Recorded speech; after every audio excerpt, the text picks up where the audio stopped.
Bonjour à toutes et tous. Voici quelques conseils pour assurer la continuité de service en télétravail en cette période de confinement liée au Covid-19.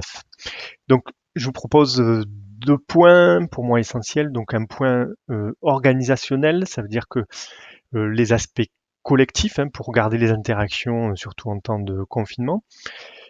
Les actions plutôt individuelles, donc télétravail et un recentrage sur la tâche et pas sur l'horaire de travail.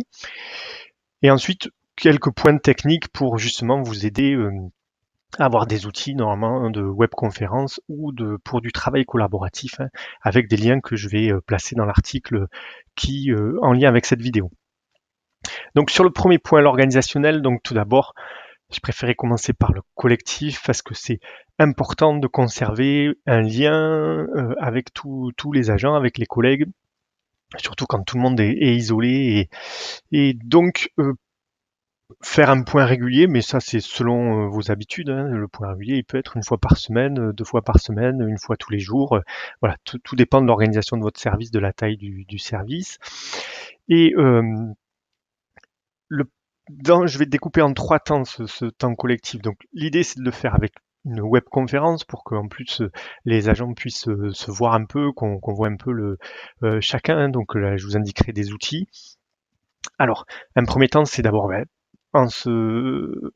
ce climat anxiogène, c'est prendre des nouvelles, donc avec bienveillance de tout le monde, savoir s'il y a des solutions un peu problématiques particulières, et puis voilà, avoir ce point qui serait la machine à café d'habitude. Ensuite, vraiment sur l'organisation, le deuxième point, c'est la liste des tâches à réaliser. C'est-à-dire qu'il faut savoir, chacun est chez soi, quelles sont les tâches à réaliser. Et derrière, est-ce qu'il y a des critères d'urgence pour qu'on sache quelles sont les tâches prioritaires ou pas. Et donc enfin, en fonction des critères d'urgence, une répartition des tâches et savoir à la fin de cette réunion collective qui fait quoi dans ce contexte-là. Et bien sûr, pour boucler, la date du point suivant de la prochaine réunion en webconférence. D'un point de vue individuel, une fois qu'on a ces listes de tâches à réaliser, que le fondement du télétravail, le télétravail ne peut s'organiser que sur des tâches à réaliser, il ne s'organise pas sur des horaires, puisque vous êtes chacun est chez soi pour le réaliser. Donc là, le conseil, c'est de se faire un planning à la semaine, pourquoi pas, pour lister et en fonction des priorités, répartir les tâches qu'il y a à faire dans la semaine et pouvoir justement traiter une priorité dans la semaine sans être, voilà, avoir être surchargé sur certaines journées, quoi. Bien sûr, en temps de confinement, il faut que ce planning, vous puissiez l'articuler avec les tâches familiales qui vous incombent liées au confinement, que ce soit les enfants ou d'autres tâches de soutien à la population, ou justement être prêt à aider sur tout type de réquisition par rapport à cette crise sanitaire. Et enfin, s'il vous reste du temps, l'idée c'est de lié peut-être à une baisse d'activité sur certaines journées, parce que là, on est un peu dépendant de ce qui se passe et au jour le jour. Mais profitez-en pour vous former. Alors, je vous propose là ici dans l'article à la fois des formations tutorées, ça veut dire qu'il y a un formateur qui est en direct avec vous, qui vous fait des retours journalièrement. Donc là, c'est le plan régional de formation adapté à distance, mais aussi toute une offre de formation en ligne qui ont été réouvertes en plein crise de confinement Covid-19. Donc c'est plutôt ce qu'on appelle des MOOC, Massive Open Online Courses. En fait, c'est des cours massifs en ligne.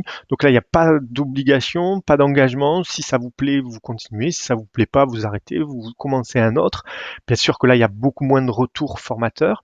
Alors, je vous mets dans l'article un catalogue fait par Nicolas Fruchet, votre ancien conseiller régional de formation, donc via la plateforme RH du SGAR.